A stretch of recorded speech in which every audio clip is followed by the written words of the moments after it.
सिल्लोड तालुका लवजी क्रांती सेनेच्या वतीने माजी मंत्री आमदार अब्दुल सत्तार यांची सातवन भेट।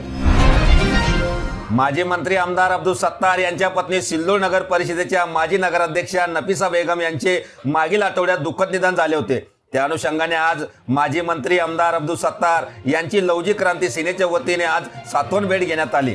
यावेळी लवजी क्रांती सेनेचे महाराष्ट्र प्रदेशाध्यक्ष अशोकराव कांबळे, जिल्हाध्यक्ष नानासाहेब गायकवाड, युवा जिल्हाध्यक्ष फकीरचंद तांबे, युवा जिल्हा उपाध्यक्ष साहेबराव आयरे, सामाजिक कार्यकर्ते विष्णू सौदागर, संघटनेचे तालुकाध्यक्ष संजय कांबळे, युवा तालुकाध्यक्ष किशोर विसे, संघटनेचे युवा कार्यकर्ते अनिल सौदागर यांच्या वतीने भेट घेण्यात आली।